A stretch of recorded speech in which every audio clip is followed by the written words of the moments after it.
Hi everybody, my name is Patrick Lee, and today in my studio I have the opportunity to have Guy from the event Guy. He's been a DJ for the past 16 years. He's covering a lot of events here in Montreal, and he's also, I'm very happy that he's also one of my friends, and if you need a booking for a DJ, he's your man.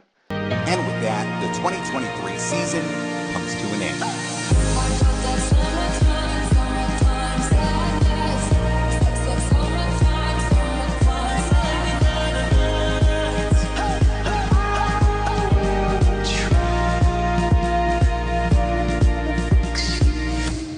Hi, my name is Guy Michaeli. I'm from the En Guy Entertainment Group, and I'm happy to be here today at Capital Central with Patrick Lee.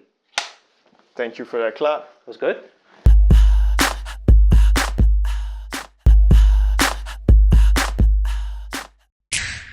It was perfect, my friend. So, Guy, can you tell me a little bit about yourself and what career path or what path in life brought you to where you are today right now? Yeah, it's a good question. So I started off as a DJ when I was 15. Funny story is that I went clubbing, underage obviously, but Believe. I feel like everyone in Montreal goes clubbing underage, and I just went into the club. It was on Crescent. I'll never forget it. It was called Seven. I don't know. Did you ever go there? Seven, yeah. Yeah, it was amazing. Like we got in, and like it was that feeling, that when you get there and like the lights, the sound, everything. I just kind of fell in love with everything, and I was like, you know what, this is what I want to do. And here we are, 16 years later, still DJing, and thank God, growing each and every year, and going through the ups and downs of the industry and the times, with COVID and all that. But thank God we made it. And today I have a big team. We're about 5 DJs. I have 3 MCs, over a dozen dancers, that work for me. We offer everything from light, sound, screens, fireworks, VR booths, like you name it. Like we're really a one-stop shop today, and I want to keep growing that as we go on into the future. So you have a big crew with you all the time. Yeah, we try to keep the dream team going, But it was not always like that. No, I started off in my mother's basement with literally just a laptop and an aux cable, like that. That's all it was, And that's where I started. And today, we're over 20 people working, and it's just amazing, like to see the growth.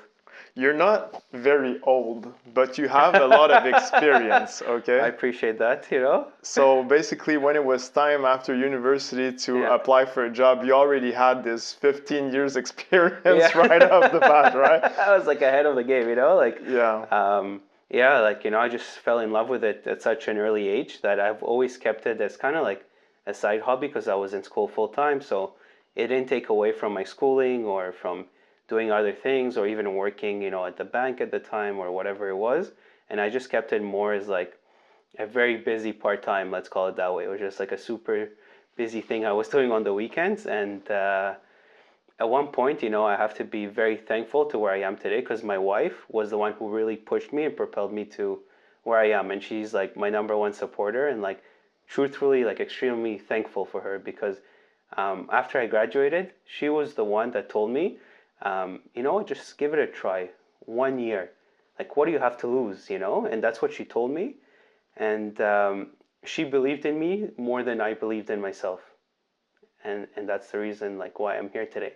And I never looked back. Ever since she told me, just try it out 1 year. Because I thought, I finished JMSB, we both killed ourselves to get the best grades we can so we can get a stupid job after, Yeah.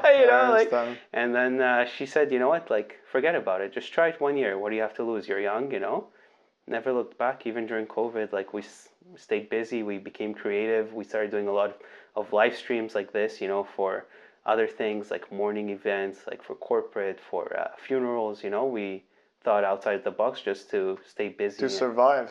That's right, I'm going to touch on COVID because a lot of business suffered. But before going on COVID, I would like to know, of course, you started in your mother's basement. Yeah. But how did you really start it? Like, you went to the pawn shop, you bought a piece of equipment, you watched YouTube videos, Where does that all come from? What is the first action you did toward this amazing career? Okay, it's a good question. So yeah, so I had a laptop, and then I asked another. Mac or Windows? I had a piece of shit like HP, that was like barely running with the fan and everything.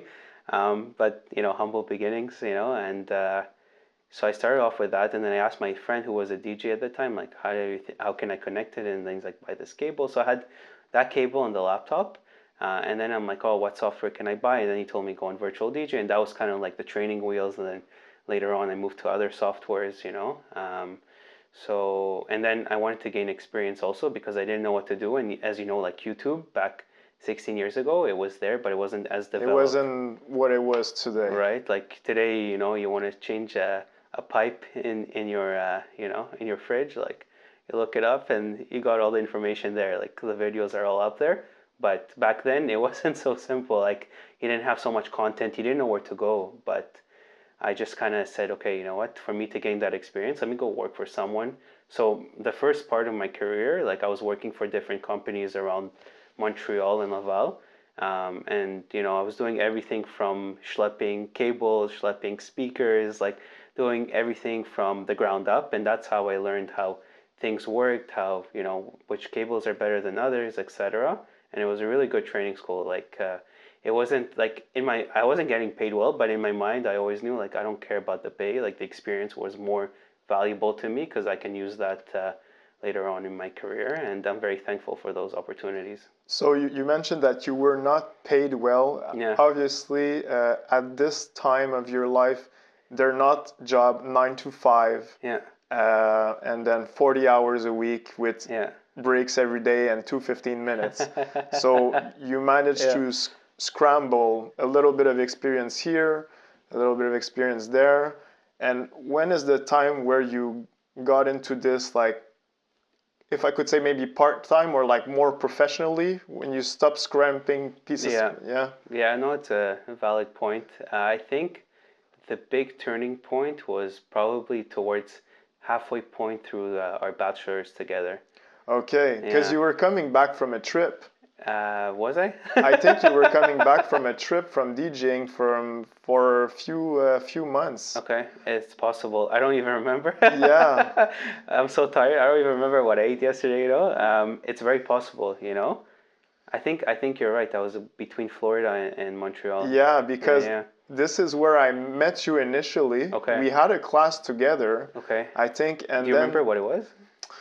I don't even remember, but I know we met each other. we met each other Yeah, for a group project or something, and Okay, I cool. remember that you told me about your life. You're like, yeah, I just come back from this trip DJing and stuff like that. I was like, what an amazing life. Yeah, yeah. Because me, I was just like working like in a bank, in insurance, and I was doing my school. I was like, man, this looks so much more exciting than what I do. Yeah, I had a different career path, for obviously, sure. but I'm sure the bank was exciting too. At least at the time, at the time, it Yeah, was something new to learn. But For sure. I remember this interaction very well, and I was like, wow, it's very rare that you meet like a DJ in school, and I feel like this is my perception, and correct me if I'm wrong, there's like two paths to DJing, okay?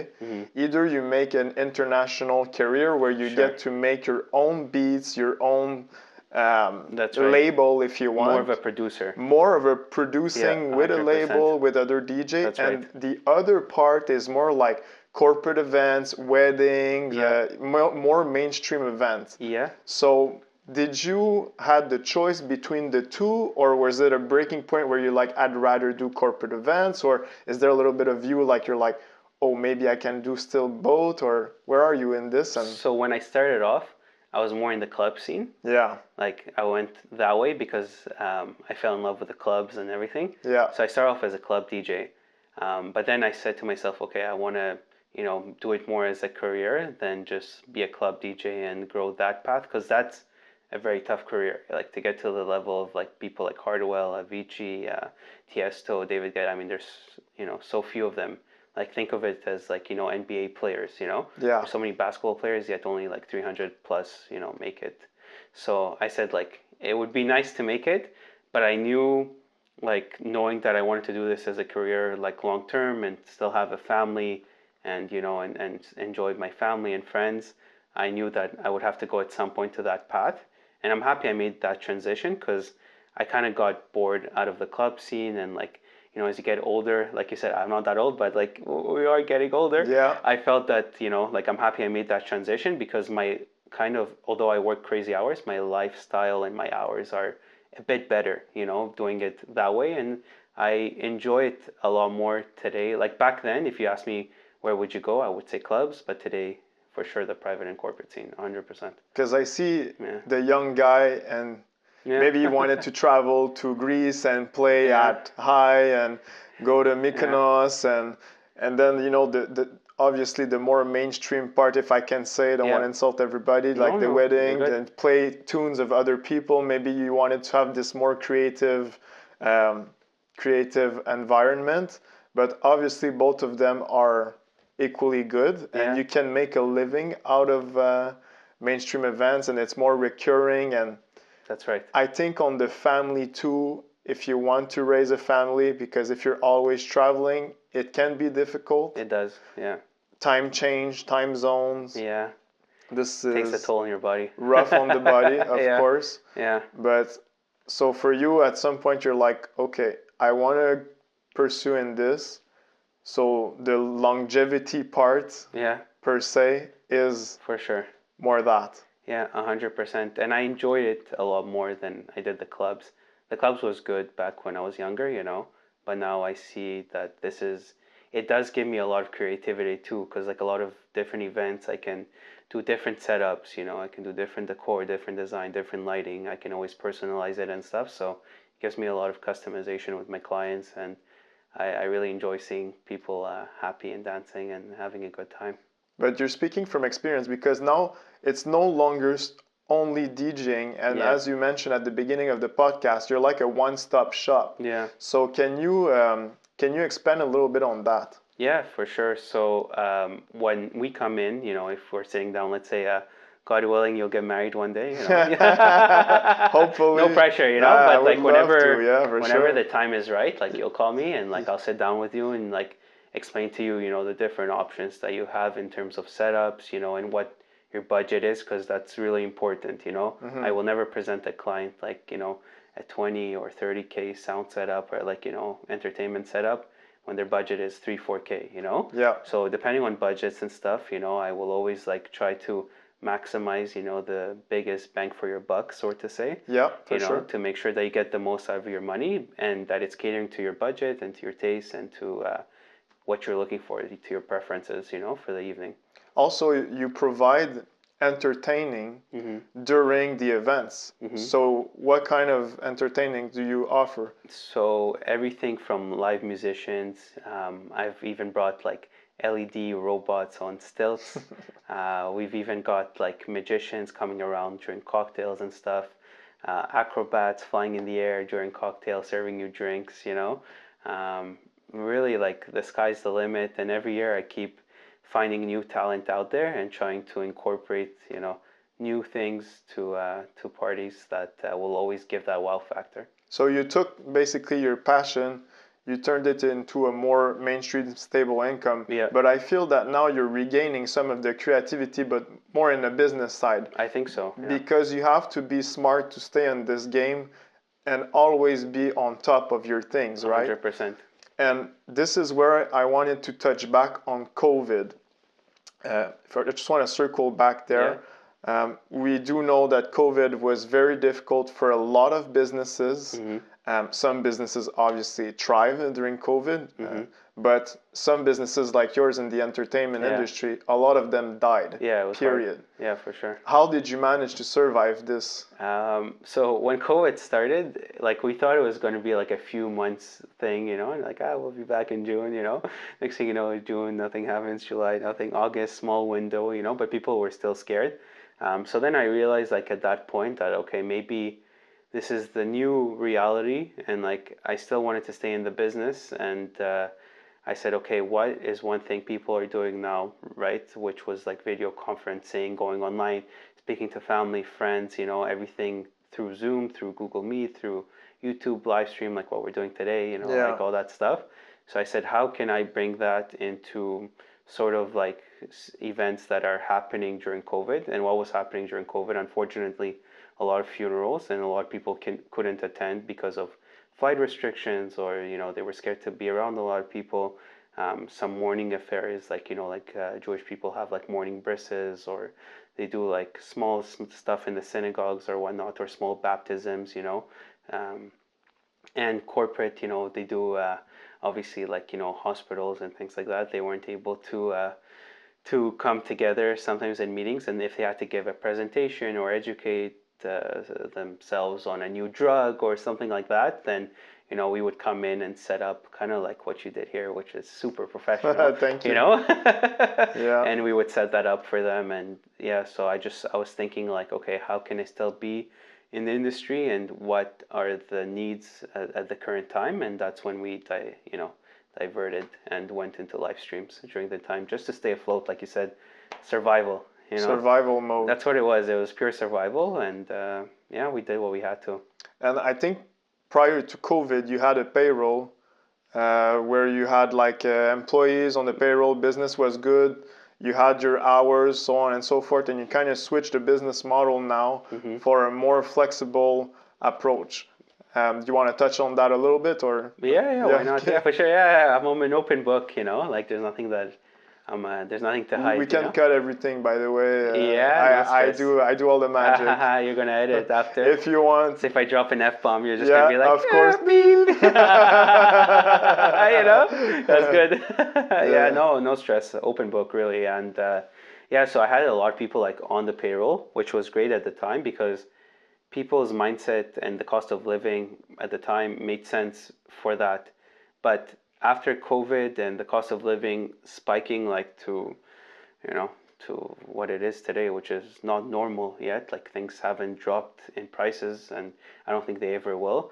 People were less motivated to be on the payroll, and they were less motivated to work hard, because like what we do is besides the administrative stuff like social media and emails and all that, like it's very hard physical labor. Like we're picking up speakers, subs, stages, screens, trusses, so not a lot of people wanted to do that. And the people that did want to work at the time, there were very few of them. And because supply and demand, right, you don't have much supply of laborers on the market, so you had to pay them a premium. Yeah.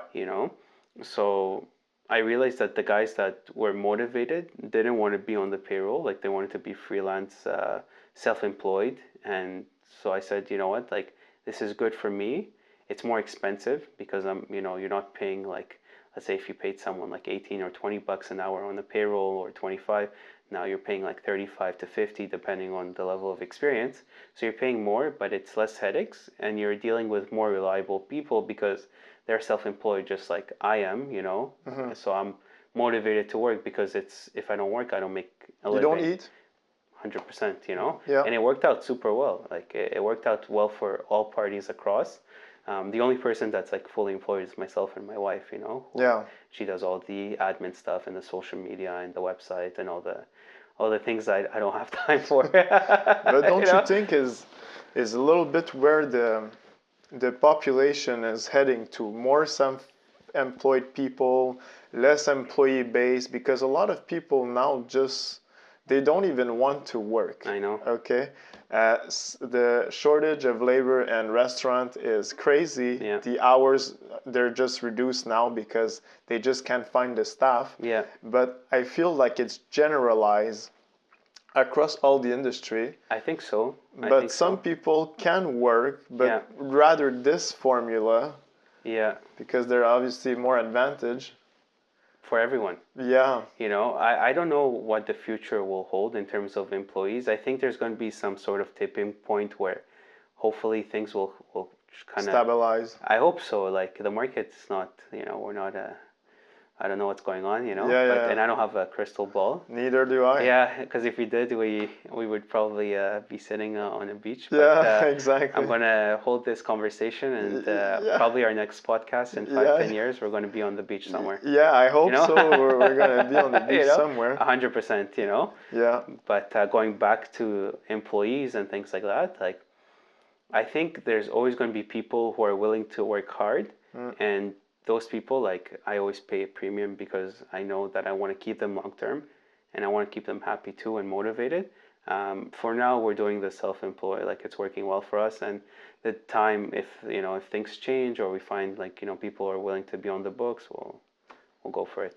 And do you think other people in your industry have adopted this business model as well, or they're stick in stone with the employee and the payroll? Yeah, Do you have no. an idea, or? Yeah, I do. I think for the most part, most of the people in the industry, whether it's caterers, photographers, other DJ companies, like they keep everyone as like self-employed, and few of them have employees, but those are like the bigger guys who can afford to have them at this time, Yeah, because to have someone employed, it's like not easy. It's a lot of expenses, and yeah, you really have to like make sure that the business can carry them as well. yeah. But yeah, I guess for now this is working out for us, and if in the future, like God willing, we'll make millions of dollars and stuff, like Of I'll for course. sure have full-time employees. But for now, this strategy has been working super well for us, especially after the impacts of COVID.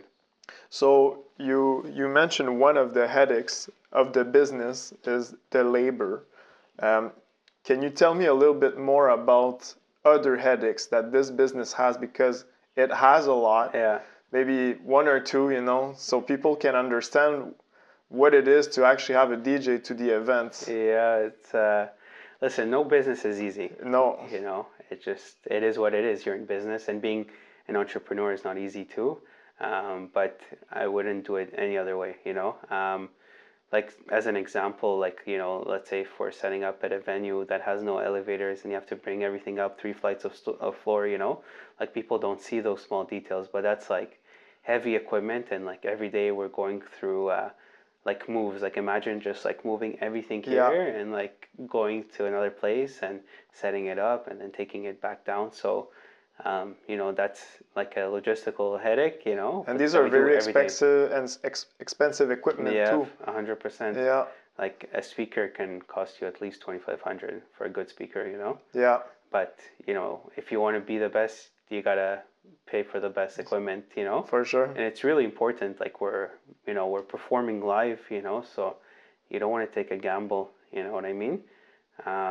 What other headaches? Like sometimes people don't show up to work. So to mitigate that, like I'd say if I need like 4 technicians, I'll call 5, and if all 5 shows up, like great, like we'll get the job a bit quicker. But at least I know 1 or 2 won't show up, so at least I have like that kind of like net to keep us afloat. You know what I mean? So it is a recurring thing that people just don't show Yeah. up on site. Yeah. So you're planning ahead. That's more overhead. Yeah. Yeah, it's more overhead, but you have to think 2 steps forward. Wow. Or if not 3 steps. That's crazy. Yeah, you have to be on top of it. Can you imagine those big sets for festivals and stuff like that? Yeah, it's crazy. So instead of having 600 technicians, they call 700? Yeah, I think what's good about them is that they reach out to agencies. So the agencies, if someone doesn't come, then the agency is responsible to find a replacement right away. Of course. Like I can't do that. I don't, Not yet. Not yet, but one day, God willing. Yeah. Yeah. Today I'm like, once I do those types of setups, yeah, it's a lot easier to deal through an agency than to personally call, interview, and just make sure that they're a right fit for us.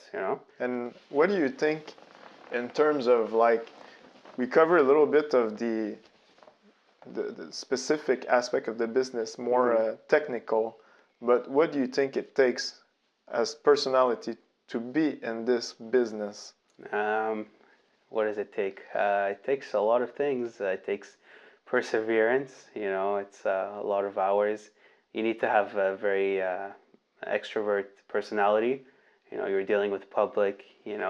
a lot of the things like, we touch upon is with humans, so it's very important to be extroverted and to please everyone and to talk to people, because you're as strong as, the connections that you have in this world. That's why, like we learned this in school, like it's better to have a B-type business, but an A-type team, like, an all-star team.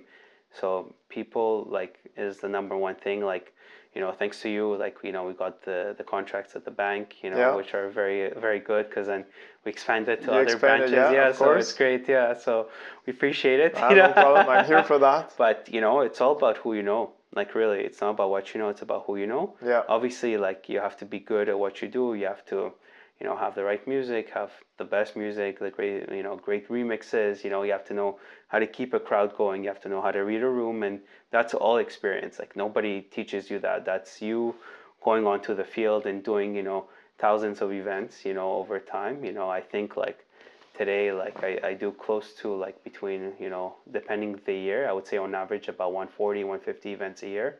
So you're busy every weekend. Yeah, thank 3 God. times. It's crazy. Like some days I could have like 3-4 events in one night, so it's a lot of stress.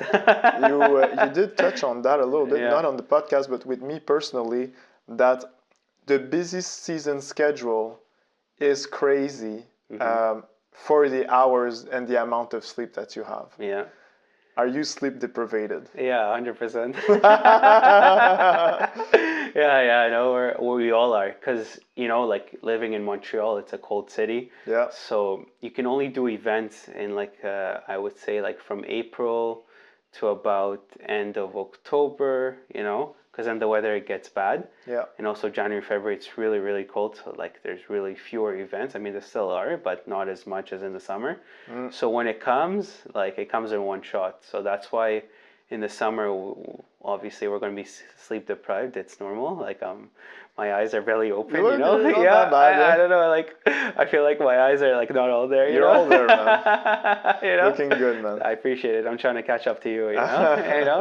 So no, but when it comes, it just comes in one shot, and you have to take as much as possible, because then winter is coming, and that it's going to be a bit quieter. Obviously, like December is good because you have all the Christmas party, but January, February, it's like if we do like 3-4 events in January and like It's 4 or cool. 5 in February, it's not busy for us. Like we can do that in one weekend in the summer. So very high seasonality for your type of business. 100%. Right. Especially in Montreal. Like if we were maybe in Miami or like on the West Coast, weather's good all the time. So you never have an issue. We'll talk about that later, but I want to know. Of course, personality that would happen. But what's next for you? Do you see yourself doing this for 35 years and have like a big corporation and several countries? Like, what's the goal for you? Yeah, it's a valid question. It's a really good question. What I want to do more is something that we're doing a lot more of now that we didn't do maybe like 2-3 years ago, is more production. Okay. So like as an example, yesterday was Canada Day, so happy birthday, Canada. Yeah. Slide line. Yeah. And, Proud Canadian right here. Yeah, let's go. We love our poutine, I think that's more like a Québécois, like a fierté Québécois than anything. But pretty much.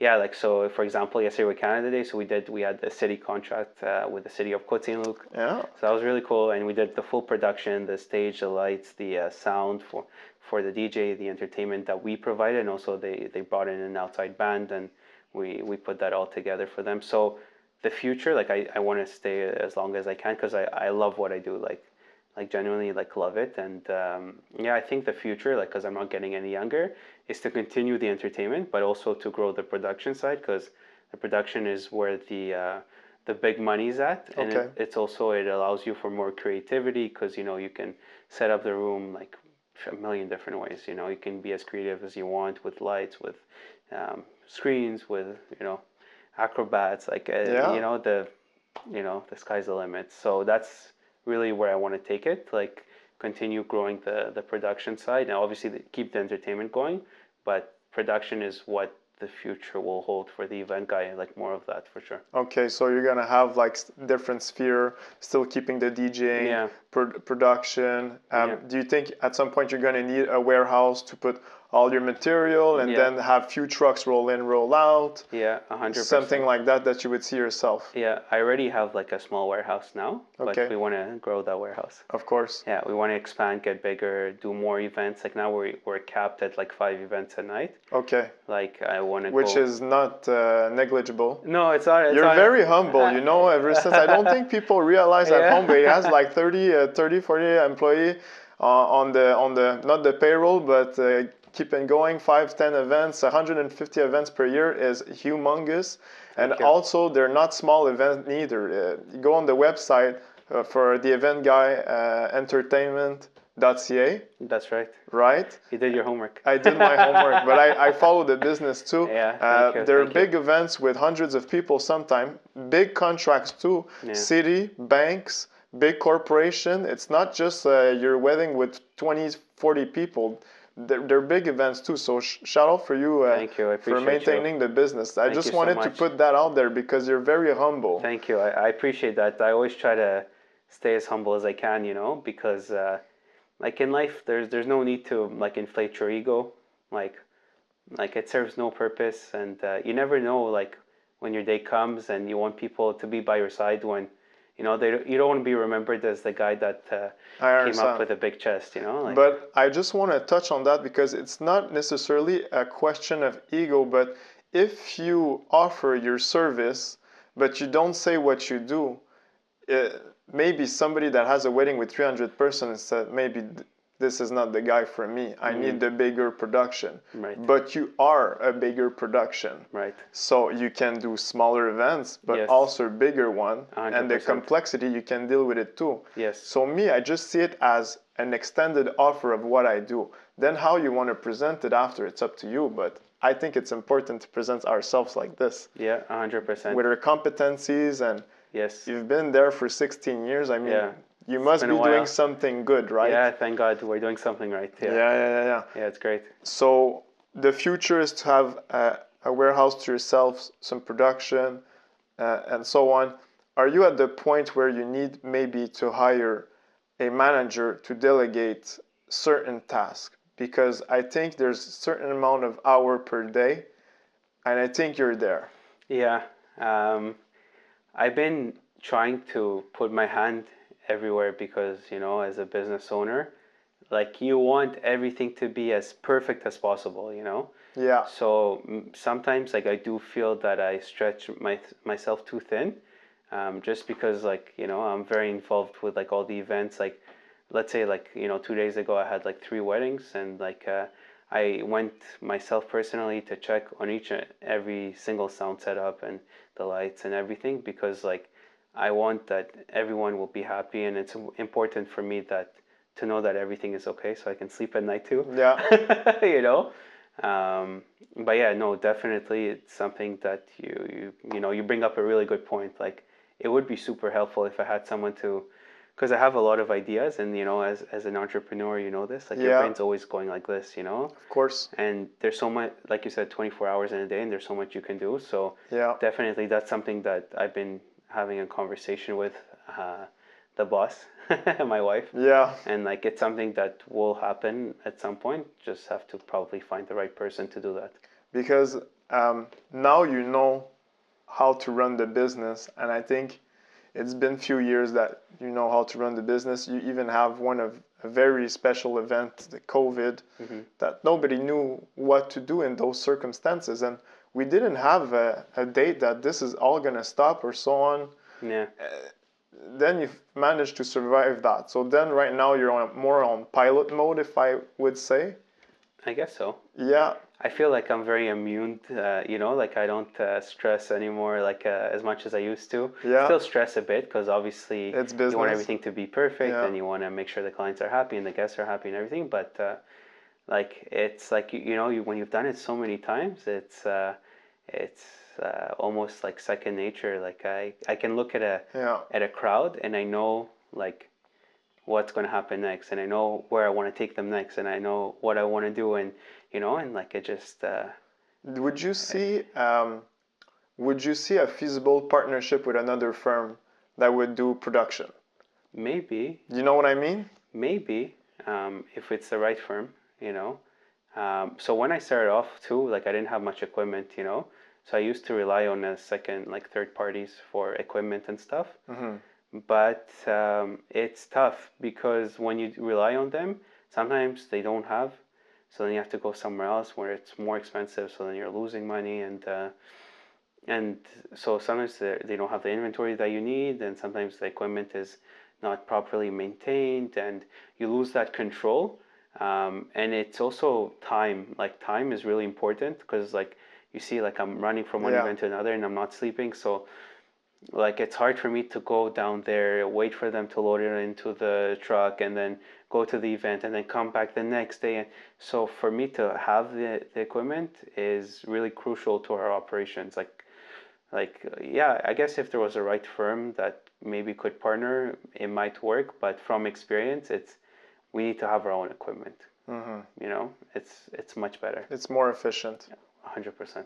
All right. Yeah. So I appreciate the proposal, you know? No, but I don't have a firm to partner with you. Yeah, I would partner with you if that's But what you're asking. yeah, but maybe for other ventures. Yeah. I know nothing about entertainment. Yeah. Frankly, I've been working in bank for this past 7 years. Yeah, but that's great. Yeah, so Big accomplishment. thank you. I couldn't survive more than 6 months at the bank. So Yeah, well, it's a different environment for sure. It is. But very stable. It is very stable.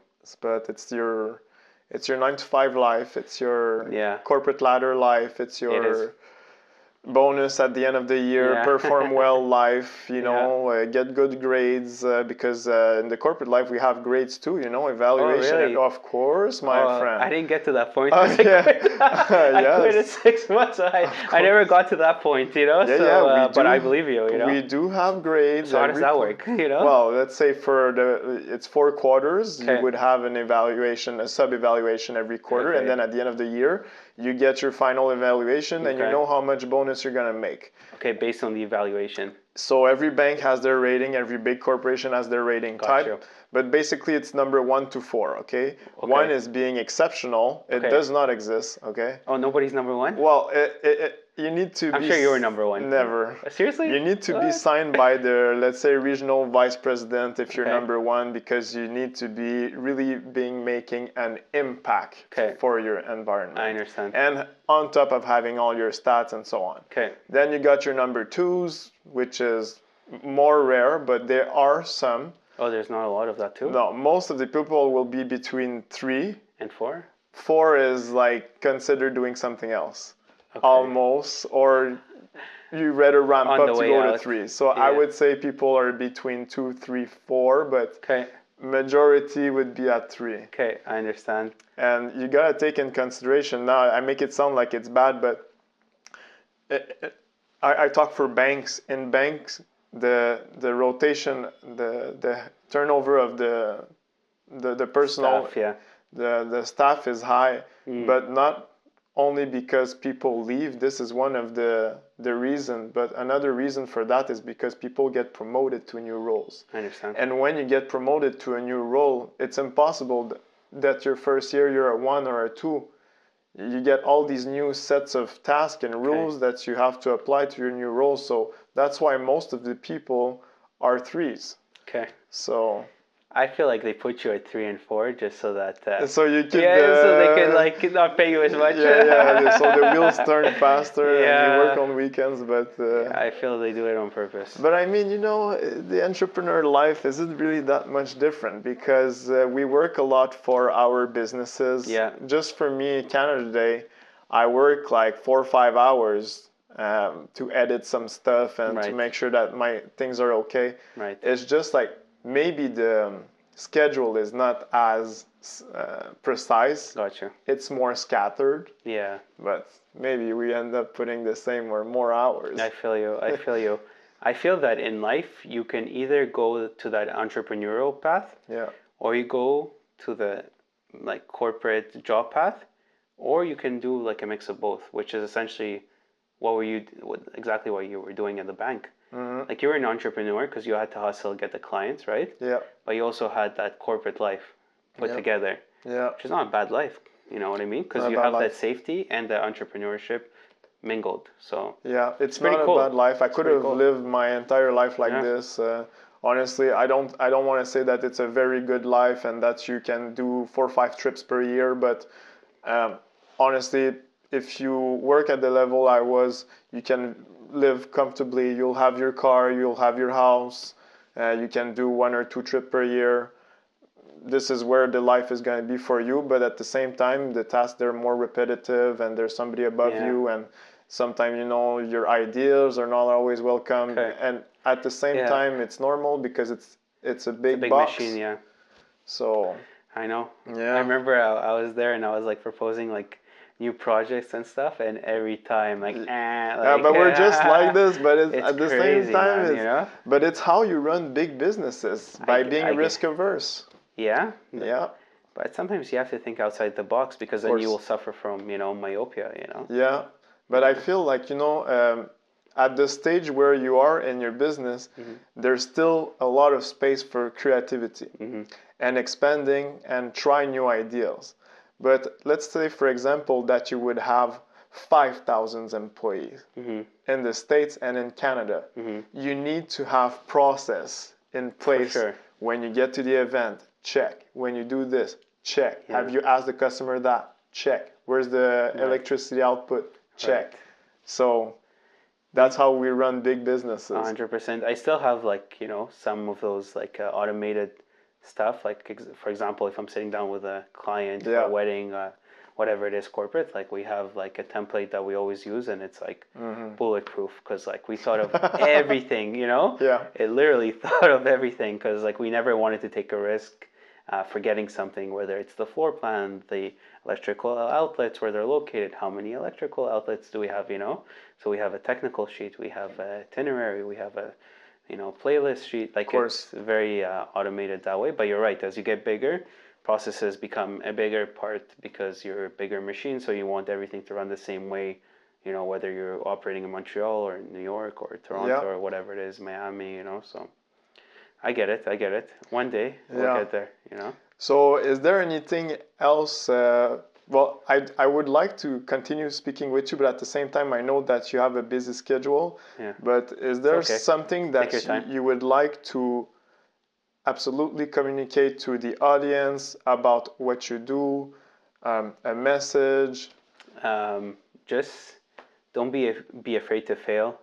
I think growing up, like I went to private school, and we grew up in a community that puts a lot of pressure on people to go get that 9 to 5 job and climb the corporate ladder and be safe and have 2 cars and buy a house and get a mortgage, and you'll be good. And yeah, you will be good, and it's a safe life, to work in a bank, to be an accountant, to be a lawyer. Like, it's good, but I feel like I was listening to a song, working 9 to 5, that song, What is that? Can we like play it as like, I don't know if you're allowed to like play a song. Yeah, I can slide a song in. I forget the singer's name. She's like a country singer.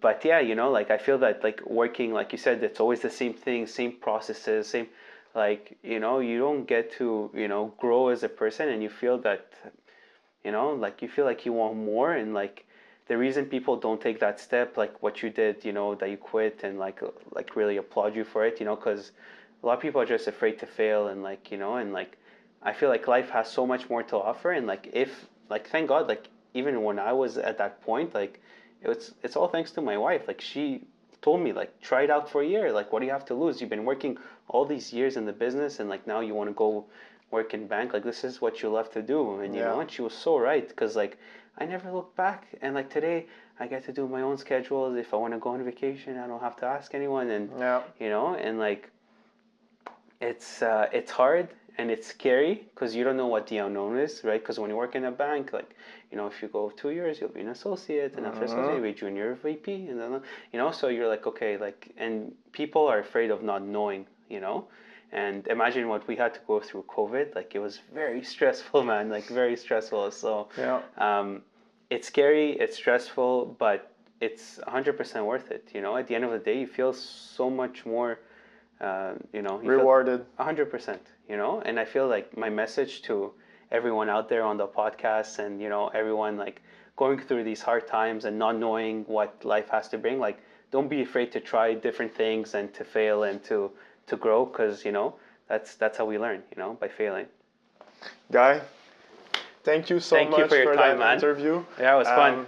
So everybody at home, this was Guy. Thank you for coming. Thank you for having me. That was the wrap for the podcast. If you liked the podcast, the episode, please like, share, and subscribe. You can also encourage Guy to book him for your events, your venue, so on. He's there for that. He has a big team. He can cover 5 events per night. So you're not going to overwhelm him. Maybe he's going to overwhelm you. Also, if you go on capitalcentral.ca or YouTube or Spotify or Apple Music, this is where you can find our podcast. And like, share, subscribe, and comment if you'd like to see some other entertaining entrepreneurs in the field. Also, if you have or if you know entrepreneurs that could be a good fit for this podcast, that they have a story to tell, write me a message at info@capitalcentral.ca. You can write me an email if you have a story to share. I'll be very welcome to have you here like Guy today. Thank you. Have a good day. Thank you.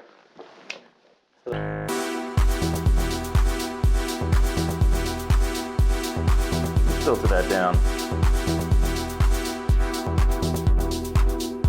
Change the pattern a bit.